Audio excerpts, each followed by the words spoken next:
Hello and welcome back to Rebellious Sacred Heart. My name is Christina, and today's message is going to be a little bit more on the personal side for me. You know how sometimes life just has a way of happening, or so we think. Those moments where you feel like life is happening to you instead of happening for you, because it doesn't necessarily feel good when it happens. Well, that's kind of where I've been in the last couple of weeks, and I just needed to share some of my experience with you. Today is going to be a little bit shorter. I do have a message that was given to me, and even though I know that it definitely was meant for me at the time, I know also that there are many people who could hear and maybe feel this perspective from me or from spirit ultimately. But so on February 19th, I received a call from my sister, and she told me that our father had passed away. It's 2:22 on the clock, and I haven't looked at the clock in a while. So interesting how these things happen.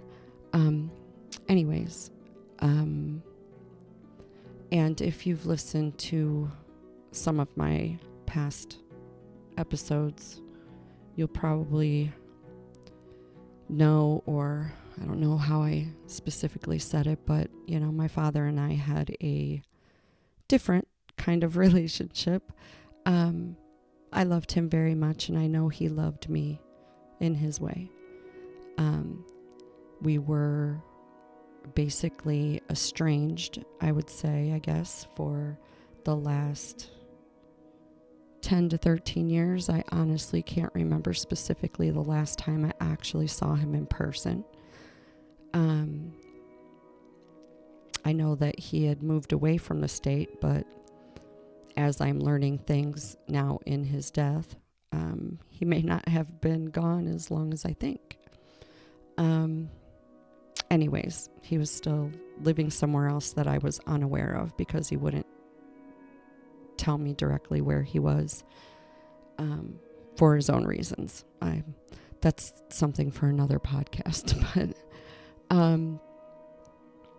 it's weird, because if anyone has lost a parent, I would say probably most people who lose a parent, we have the experience of it's someone that obviously you had a relationship with. Usually we have a pretty close relationship with our parents. At least I think. I don't know. I think there's more of us that have families that are not so traditional versus the ones that are. But it's quite the different feeling when you lose a parent who's not been very present in your life, even after trying and trying. When my sister called and she said that, there was this awkward silence between us. My sister is 10 years younger than me. My parents divorced when I was 19, so she was only 9. So it feels quite different for her during a divorce at 9 years old versus 19 for me. But I felt like she was my daughter in so many ways. I feel like I raised her. I was left to raise her and babysit her, quite often when we were younger. So, but for that, I'm very grateful. And honestly, I've already seen the gift in learning about his death. The very first gift that was given to me by my father in that moment of silence, it was weird because, or unexpected maybe is a different, better word, or anyways, I felt almost a sense of relief and a sense of freedom. And that was confusing me because your natural thought of what you should feel in this moment would be sadness and grief. And I didn't feel either one of those things. And again, I was confused, and then I was wondering why, or it felt wrong, I guess, to feel a sense of relief rather than of sadness, and a sense of freedom versus, grief that keeps a hold of you. And I've had my moments in the last couple of weeks where, there was grief, and I was able to allow those feelings to happen, the sadness of knowing that the future that I had hoped for, that one day my father would be more present and change in the sense that he would allow my sister and I more into his life. That was no longer an option. But in that, I also felt this relief from having to answer the phone when he called, and knowing that I was going to most likely be disappointed at the end that I didn't get more from him. We have these expectations of our parents and the things we think we need and want from them. And what we don't realize is that they may not have that capacity, and they may not be here for that specific reason for us. I'm finding that the gift that my dad gave me in being absent and not letting me in later in life, that in a way maybe he was protecting me. He was protecting himself for sure. So, I've really been contemplating a lot about his life and looking at his life from what I can only imagine to try to perceive from his point of view.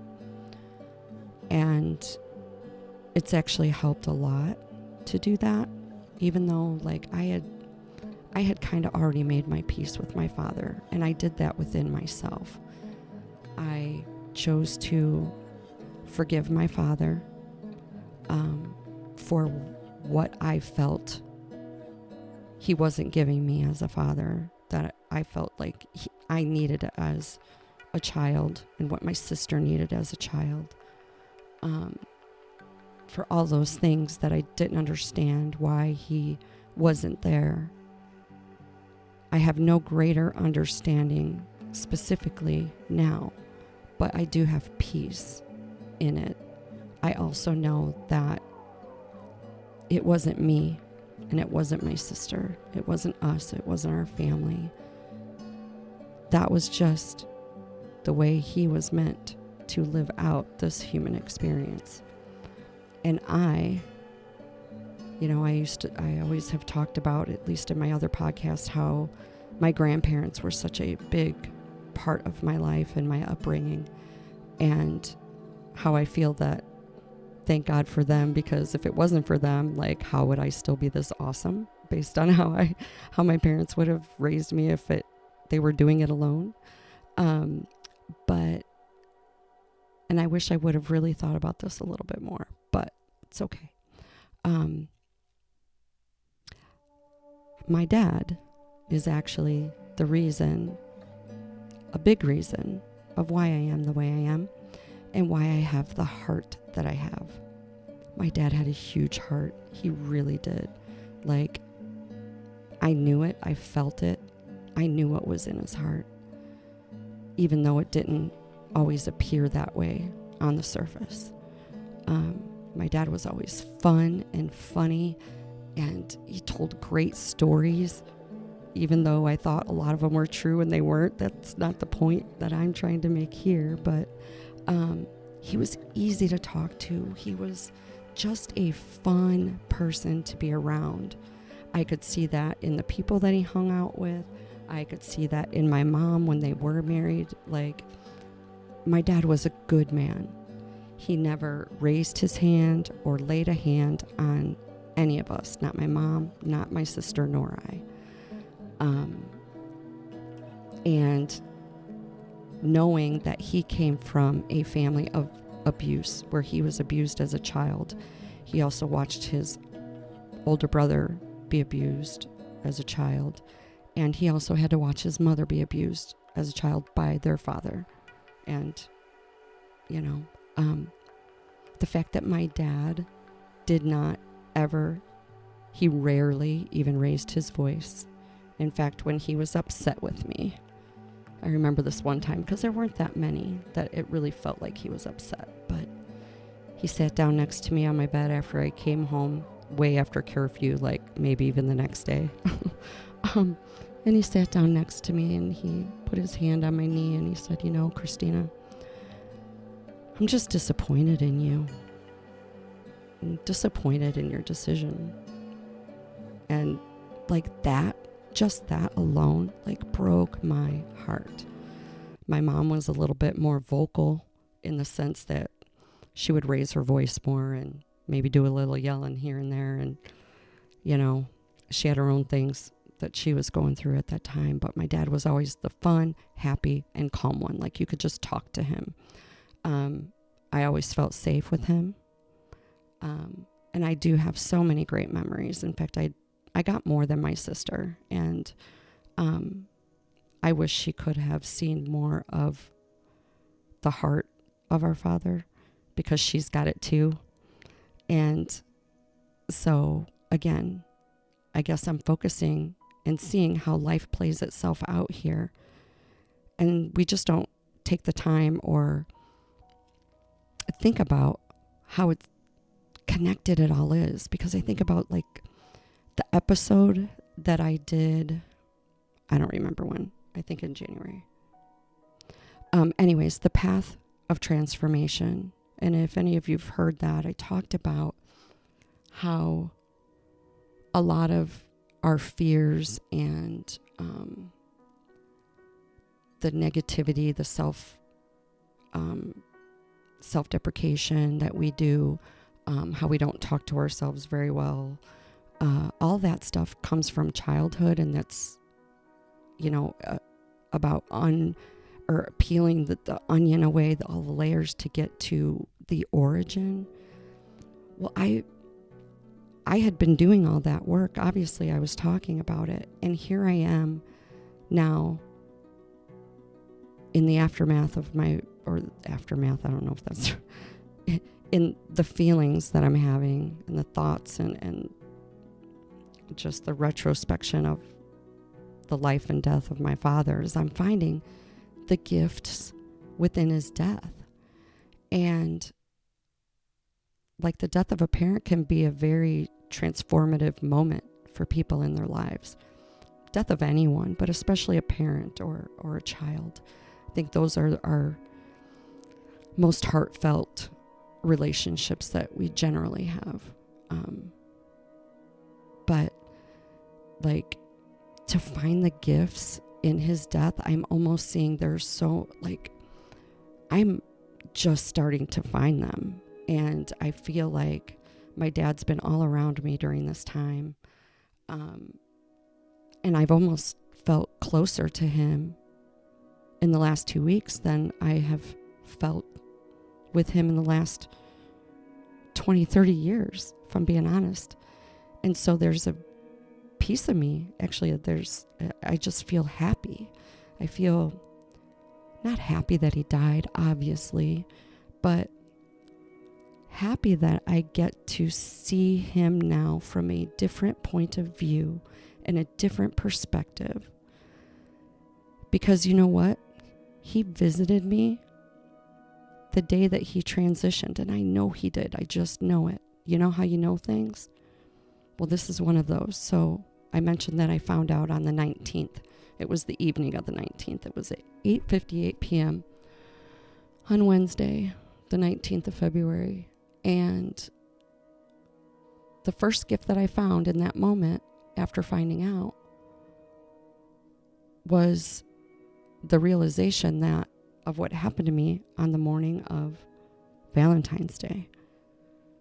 So my daddy gave me a little Valentine's Day gift because I think this is when he really transitioned. And without giving too many details, because they're not pretty, when my dad was found dead in his home, we also found out that the person that he was living with had been arrested for DUI and had not been at the house for 10 days. Well, the coroner revealed that my father had likely been dead for 5 to 7 days prior to them finding him when that person finally returned to the house.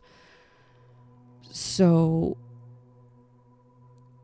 they said, 5 to 7 days. Well, later that night, so I'm thinking about all these things, and oh my God, my dad died alone, so I did feel like bad for that.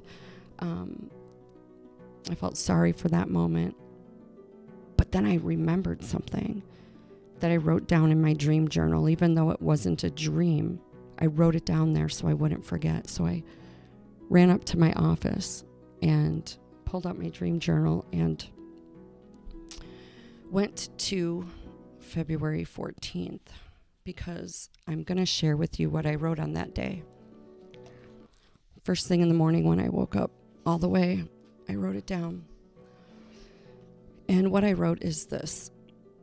This morning I woke up after a cramp in my hamstring, my left hamstring.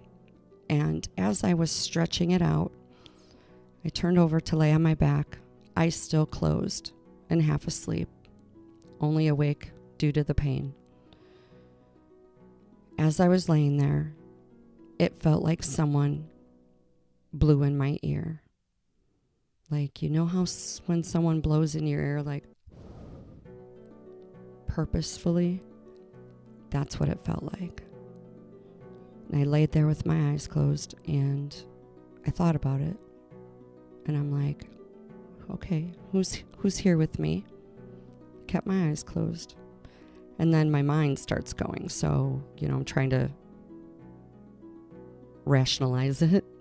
I'm like, okay, well, there's fans in my room, but I always feel the air movement. Feeling air movement is different than feeling like someone blew right in your ear purposely. And so just to be sure, I did open my eyes at this moment, and I turned over to see where my husband was, making sure that he wasn't like breathing in my ear, even though I already knew that it wasn't that, but I had to check. So I opened my eyes and I turned to look to see where he was, and as expected, he was laying on his side of the bed, and on his side, facing the wall. So his back was to me. So there's no rationalizing this one. So I said again to myself, okay, who's here with me? Kind of asked them to reveal themselves. And after, actually almost right then, the words, I felt like the words Johnson State Park came into my mind. And then an image of a tarot deck that I have was the next thing that came into my mind. And it was the image from the box of the Light Seer Tarot. And I don't use that deck a lot, so I thought that was odd. But anyways, I came in, I wrote that stuff down.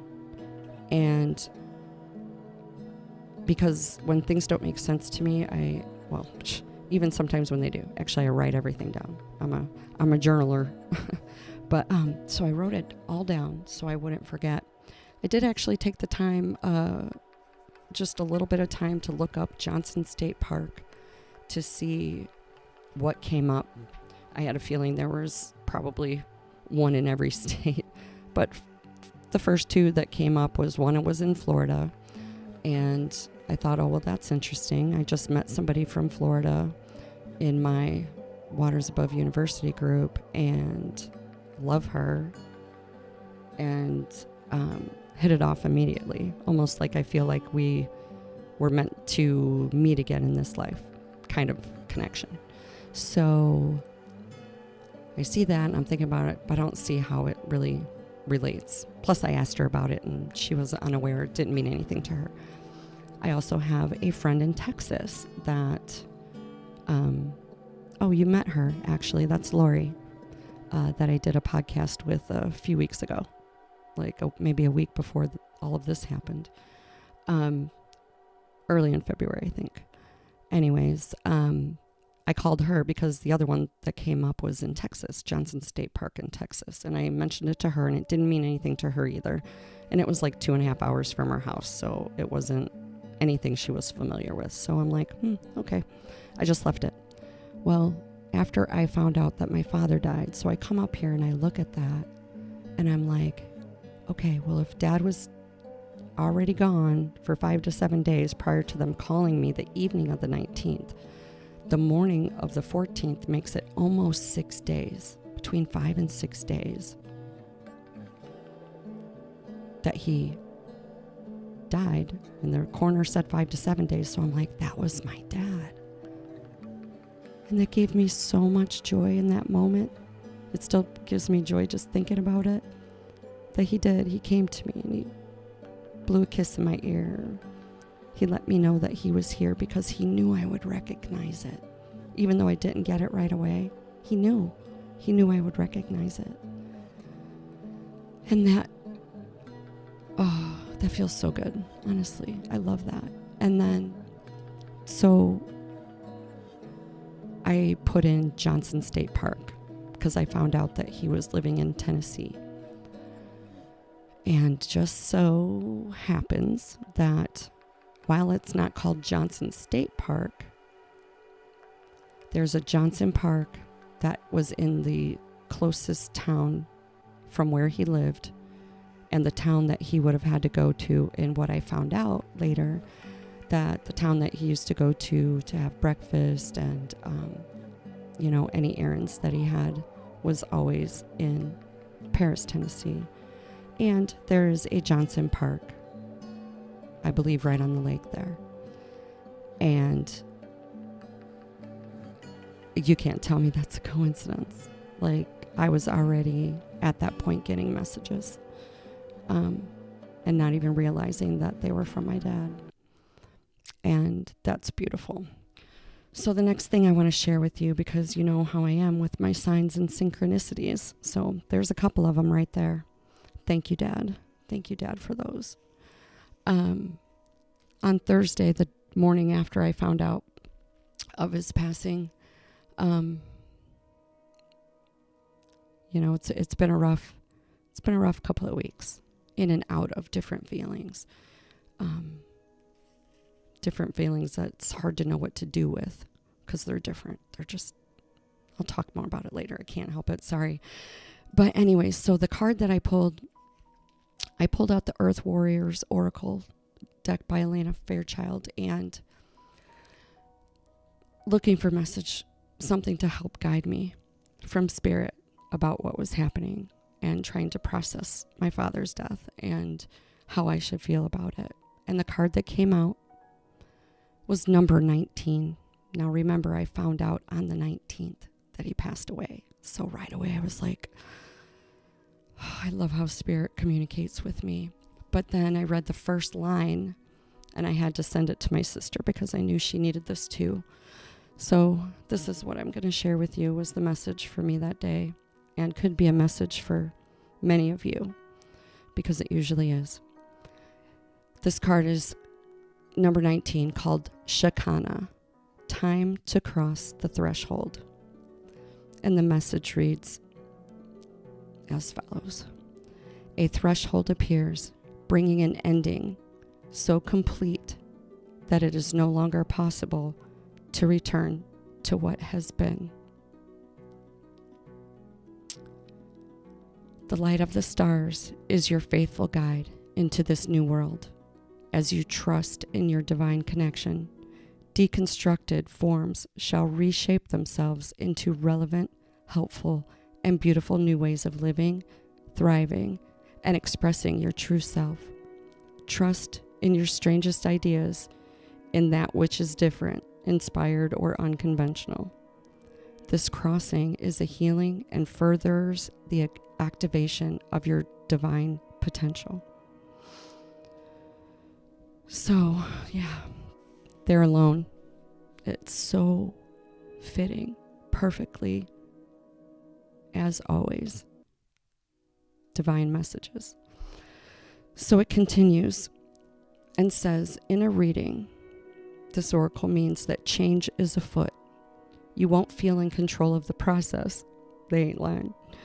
Trust in what is new, different, or exciting to you. Don't assume that unless all things happen easily, that you must be on the wrong path. You are on the correct path, even if the birthing pains to fulfill it are challenging. You are guided to reject societal norms about how you are supposed to live or what sort of things you are supposed to value. Instead, trust your own values and believe in the truths that you feel within your own heart. In time, the world will be ready to recognize and benefit from your spiritual growth. The universe is helping you in all ways, including through correct timing.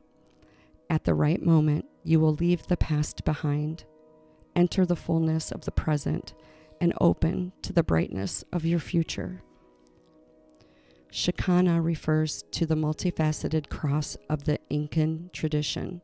Steeped in rich, multi-level meaning, it represents the dynamic interplay between the different dimensions of reality, whilst supporting teachings of sacredness and right living. It recognizes the intersection and influence of the underworld of death,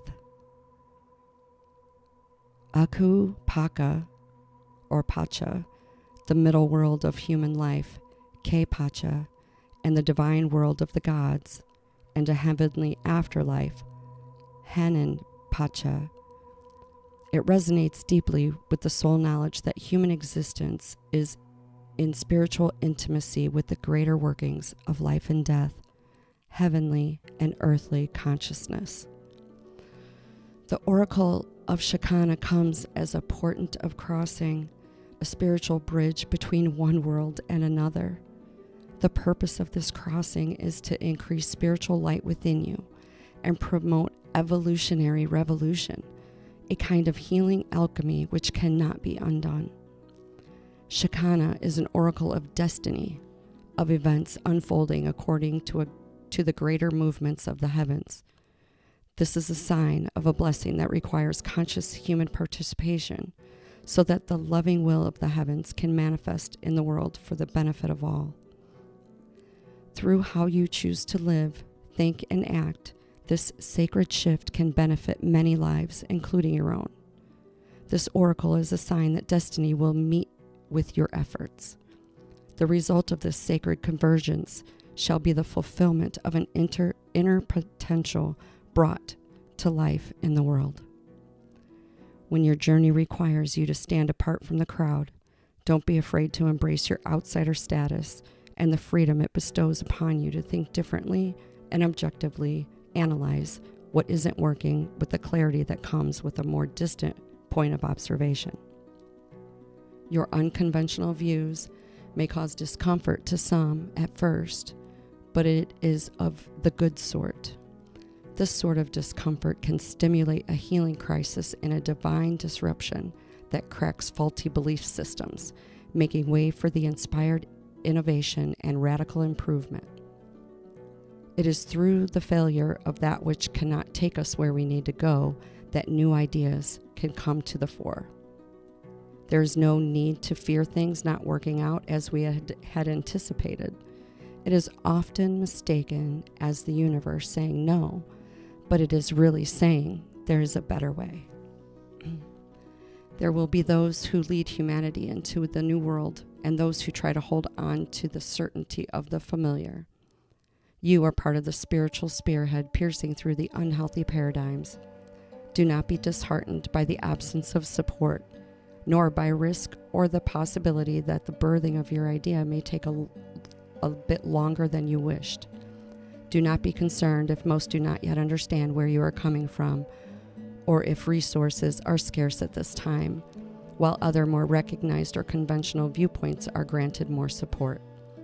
Have faith, because once the time has come for the alternative view to take root and grow, the success shall be swift and far-reaching. Persevere and keep your faith that all matters will resolve according to a loving, higher plan. Time is working in your favor, so don't resist it. This oracle comes with a divine promise. Ask questions, sift and discern for true inner knowledge. Trust that your time shall come. So, if you're still listening and you've heard all of this and you've maybe listened to a few of my podcasts, I trust that you can see how perfect this is in everything that I'm doing. With doing the podcast, with it having a slow start, with my view even today, or the thought of speaking a gift into death so quickly, I guess would be considered unconventional. But it's exactly what I needed right now. I needed to know this, even though I already knew it. These cards are always just a confirmation of the things that we already know. And this is exactly what this was for me. And I'm so grateful to the connection that I have with my guides, how I have invited them in. You know, something that's just kind of funny is that before I found out about the passing of my father, the next podcast I was going to do, which will be coming up, is going to be called, I think it's going to be called, my first thought was that it would be called How to Train Your Angels, because it's a play off of the movie that's going to be coming out, the remake of How to Train Your Dragon. And I love that movie so much, and Toothless is so cute, and I can just imagine myself with a pet dragon. And my kids loved that movie too, but I saw the preview for that, and I was like, I should do How to Train Your Angels. And I laughed at myself because I cracked myself up. But anyways, so what's funny about that to me is that I guess I've already trained my angels, because as soon as my dad became one, he knew how to contact me, and I knew how to receive that message and decipher it, decode it, and feel what he was trying to say to me. And for that, I am so grateful. And I'm grateful to share this with you. My healing journey, my spiritual journey, my awakening journey.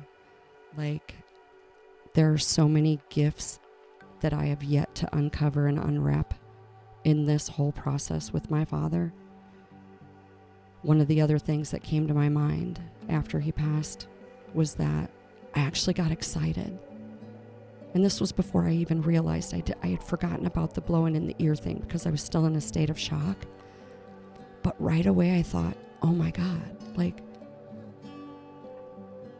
I can't wait to see how awesome of an angel my dad's going to be, because I feel like he'll be such a great angel. He'll be a better angel than he was a dad. Like, and I'm excited for that, because I feel like I could communicate with these angels and my spirit guides.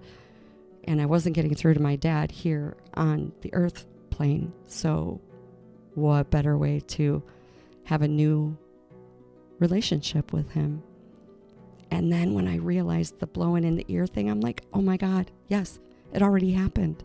He's already being a better angel than he was a father, in my opinion. And that is in no way dissing my dad for the way he parented and his reasons for doing the things he did and protecting himself the way he did. I know those reasons were not me, and they weren't because of me. And I always knew my dad's heart. That's why I could never, ever push him away for good. That's why I always still wanted that relationship, and why I chose to forgive him within my own self, my own heart, and my own soul. I forgave him. And I'm so glad I did. And I'm glad I did it before he actually passed away. So, if I can offer any words of wisdom in this moment, is that if you have someone in your family or in your life that is part of your life, whether you like it or not, and you are at odds or have a strained relationship, while that relationship on its surface may continue in that way, if you don't change it, my first suggestion would be to find a way to forgive whatever that situation is within your own heart. You can decide to share it with that person or not. This forgiveness is not for them. It's for you. Because had I not done that, I would be living with regret. And I don't have that. I still talked to my father regardless. I still told him I loved him every moment that I talked to him before I hung up every single time. So I have no regrets. And unfortunately, my sister has a little bit of that right now because she had not talked to him in a few years. That distance was gaining ground, I guess, or months turned into years. And that happened with me once, with my father. I didn't talk to him for a couple of years, and I was trying to make a point that I wasn't stupid, and that wasn't really making a point at all, was it? Didn't do me any good. But it did help me realize that I didn't want to have that regret if something happened to him in the meantime.